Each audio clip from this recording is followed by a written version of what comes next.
Bismillahirrahmanirrahim. Assalamualaikum warahmatullahi wabarakatuh.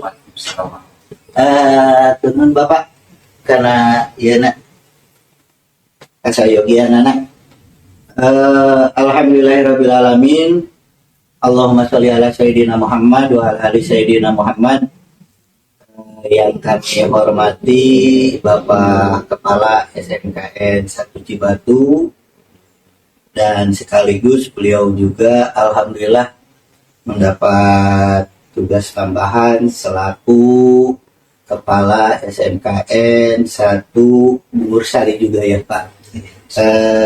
Barangkali untuk sementara kita sapa dulu semua calon guru penggerak Pak se-Indonesia.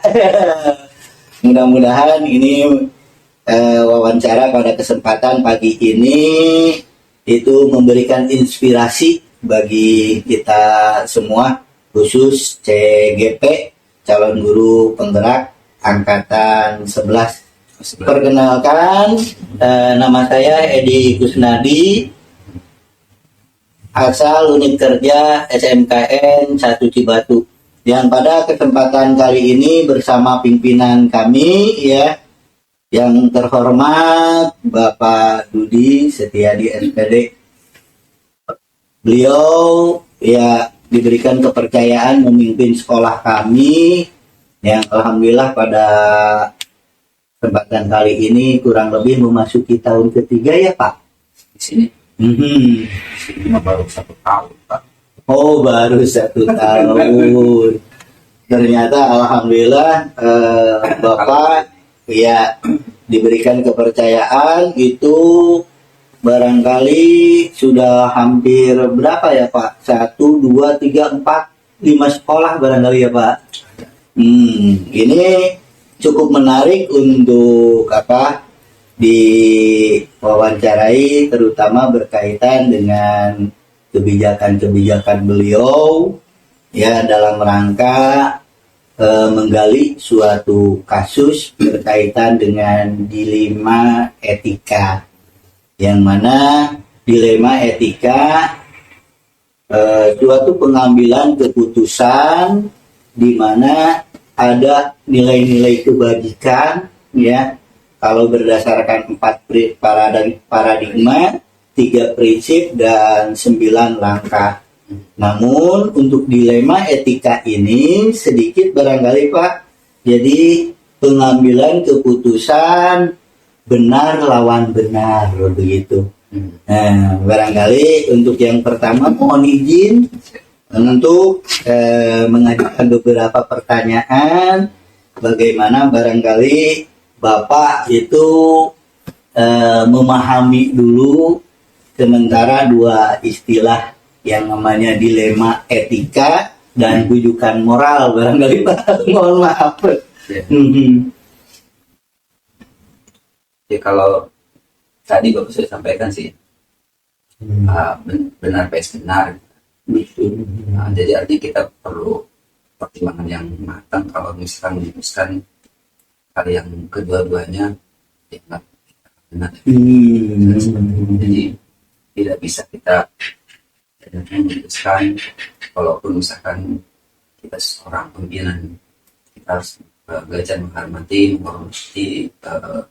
teman-teman yang terlibat, atau misalkan yang ada kaitannya dengan permasalahan yang kita akan bahas. Seperti itu kalau misalkan itu. Jadi disitulah ada pertimbangan yang agak sedikit susah, karena benar, dua-duanya benar. Cuma mungkin di situ ada kemungkinan nanti apakah saatnya ini ke A, B gitu misalnya seperti itu.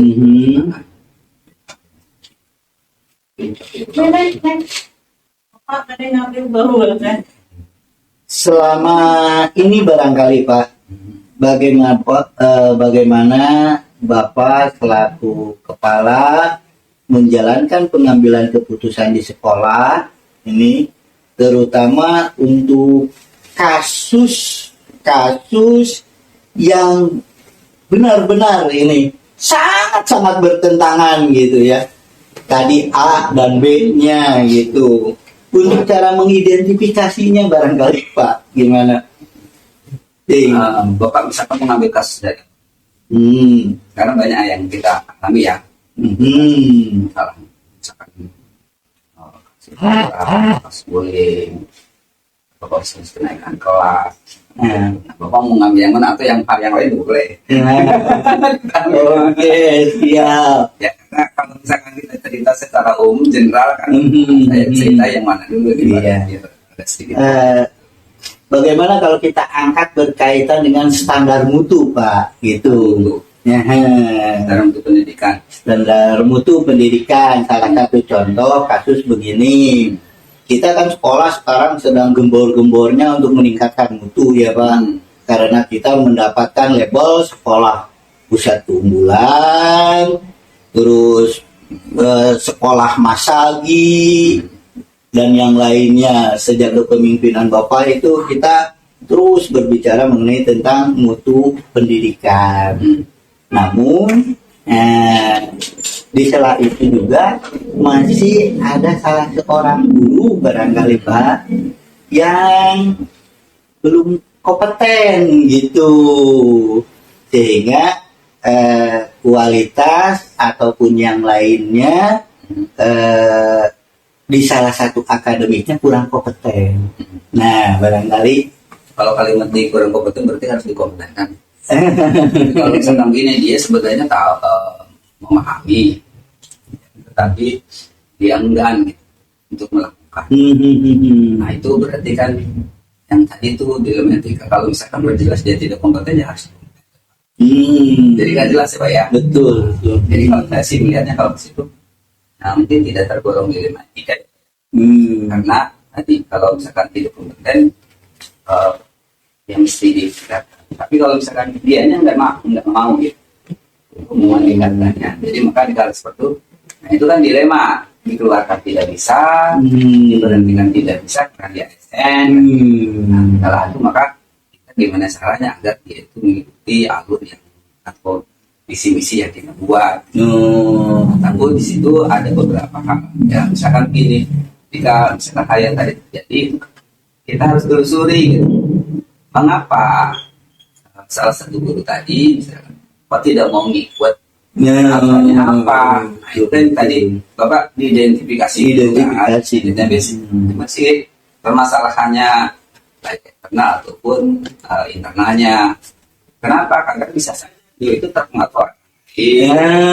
Bisa juga misalkan dari dalam dirinya yang memang misalkan gaptek atau apa. Jadi di situ gimana caranya supaya dia menjadi mau melakukan. Maka di situ mungkin bisa dari agama di bawah, mungkin bahwa seorang guru itu artinya harus bisa menyesuaikan dengan keadaan, situasi yang selalu berubah, berkembang, Pak. Kalau diam aja berarti kan ditinggal, Pak. Jadi kalau misalnya nggak bisa kita ini. Kemudian kita juga jelasin tentang aturan ASN, tanggung jawab seorang ASN itu tupoksinya ya, disampaikan bahwa karena agama juga, bahwa misalkan tugas Bapak itu bukan hanya karena masalah faktor di dunia aja, tapi yang akhir juga ada pertanggungjawabannya karena tugasnya adalah anak-anak kan Pak. Iya betul. Nah, jadi itu dicari identifikasi tadi.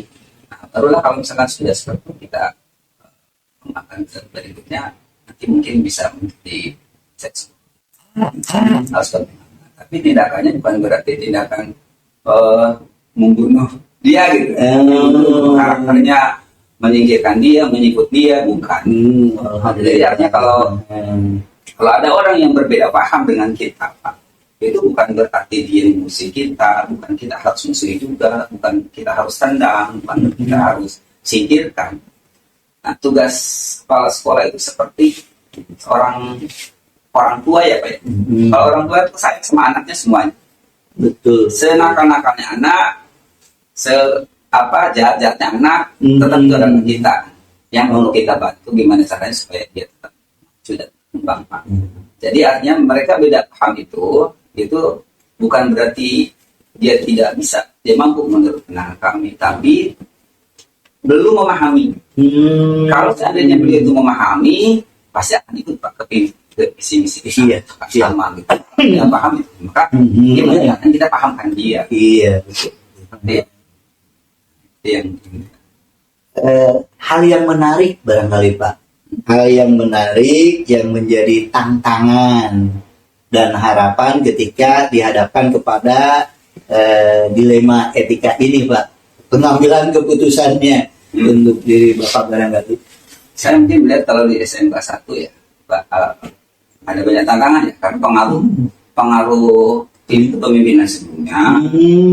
Jadi yang sudah berakar di dalam diri masing-masing orang itu kan sangat lama ya. Artinya misalkan gini, sekolah ini udah berapa lama? Sebenarnya misalkan Bapak udah dipimpin beberapa orang dari mulai Pak Teddy, Dede, Asep, Metas, itu setidaknya terpengaruh ke dalam pikiran Bapak. Terekam ya. Terekam ada di ininya yang di memori Bapak. Nah, pada saat pelaksanaan kegiatan ada kalimat-kalimat yang sudah dan dulu juga begini, biasanya juga begini gitu. Nah, tapi di kala seperti itu ada orang yang memang cepat berubah karena memang kondisi zaman, ada juga yang tetap mempertahankan kebiasaan lama yang dimana menurut pandangannya adalah nyaman, Pak. Nah, itu yang perlu kita tidak mau berubah ya. Kan ada di zona nyaman itu Pak. Tapi kalau misalkan kita melihat pada hal yang tadi, orang tua selalu enak dirinya nyaman. Tapi bagi orang tertentu Pak, kalau tidak kita selalu berada di zona nyaman, itu berarti dia tidak bisa mengembangkan dirinya untuk lebih jauh Pak. Sedangkan tadi teknologi, kondisi, kenyataan, terus sekarang ada istilah gadget segala macam gitu.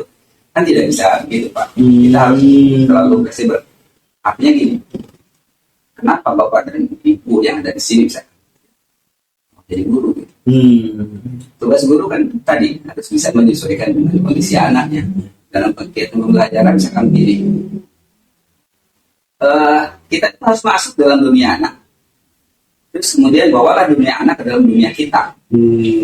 Jadi kalau misalkan kita tetap memaksakan kehendak diri kita pada anak agar mengikuti seperti apa yang kita mau, itu sudah tidak bisa.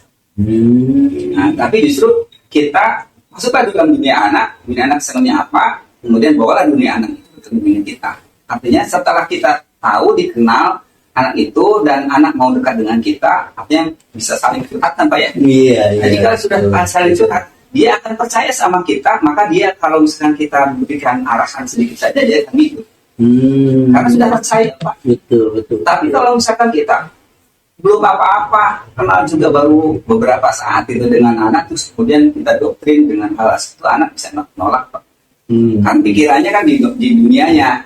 Nah, sementara kita tidak masuk dalam dunia mereka, kan itu akan sulit untuk dibangun. Iya, hal ini barangkali sesuai dengan filosofi Ki Hajar Dewantara ya Pak, yang mana bahwa perkembangan anak harus disesuaikan sesuai dengan kodrat alam dan kodrat zamannya. Itu barangkali alhamdulillah begitu terperinci Pak.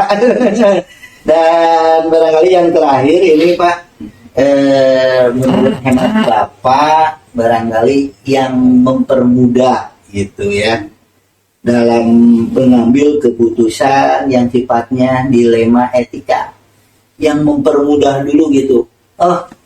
Sehingga hari itu juga selesai begitu, untuk diselesaikan berkaitan dengan kasus dilema etika ini. Ada yang bisa langsung Pak, ada yang tidak bisa langsung. Jadi kita lihat permasalahannya dulu.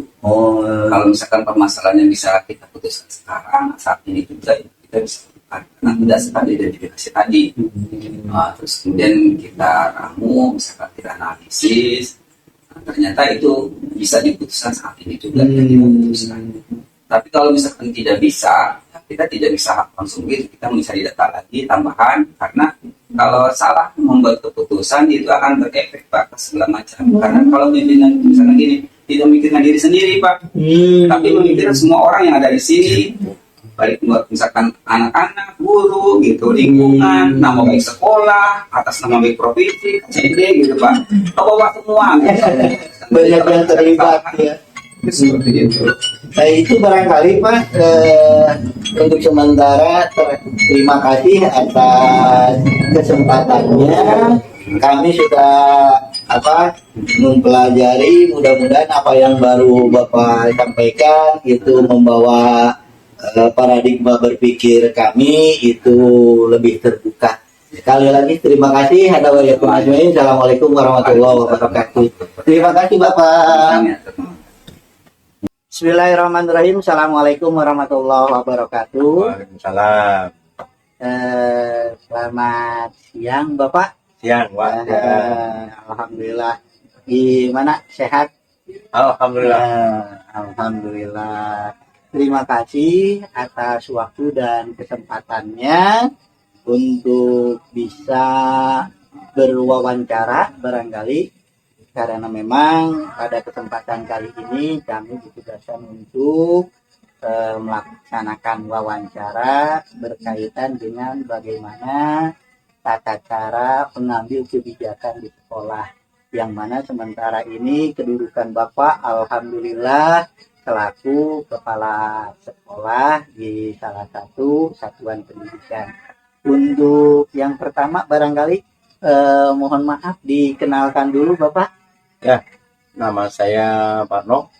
Saya sebagai kepala Satuan Pendidikan Formal di SDN Cimayasari, Kecamatan Cikonde, Kabupaten Subang, yang saat ini kebetulan 8 tahun saya mendapat sebagai kepala sekolah. Alhamdulillah. Terima kasih atas kedatangan Bapak. Pengetahuan saya, sekemampuan saya juga bukan super sempurna, tapi kita sifatnya sharing. Mudah-mudahan dari hasil pembicaraan ini ada beberapa hal yang bisa bermanfaat buat Bapak di kemudian hari. Amin, amin, amin, amin. Mudah-mudahan alhamdulillah ya, Bapak sudah 8 tahun mendapat kepercayaan.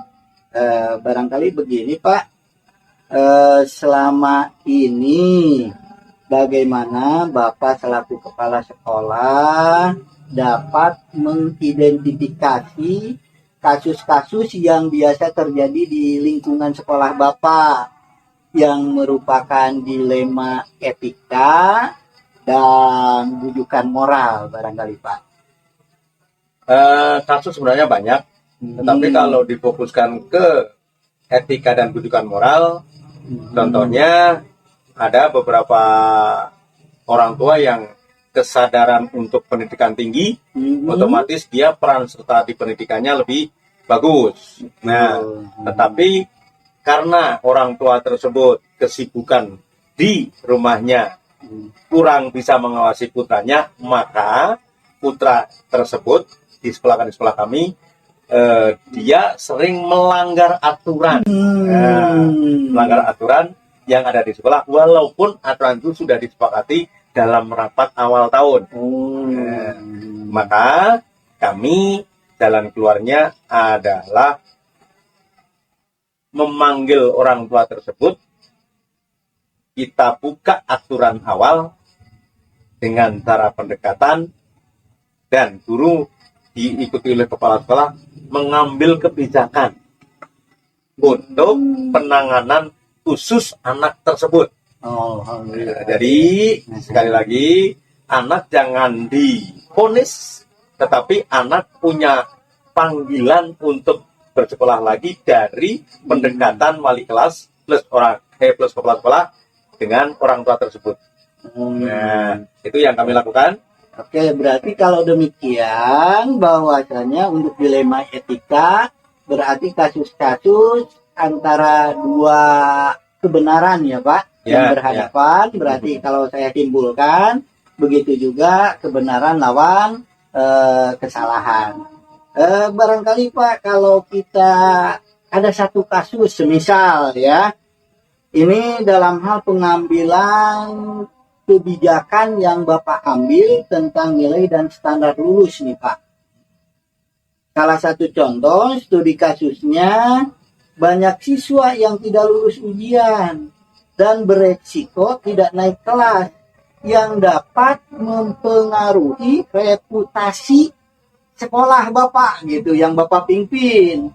apakah Bapak tetap mempertahankan standar kelulusan yang cukup tinggi itu, atau menurunkan standar demi menjaga angka kelulusan yang baik untuk menghindari tekanan dari kedua orang tua atau masyarakat? Barangkali Bapak memberikan pandangan bagaimana mengambil kebijakan ini gitu ya, keputusan ini.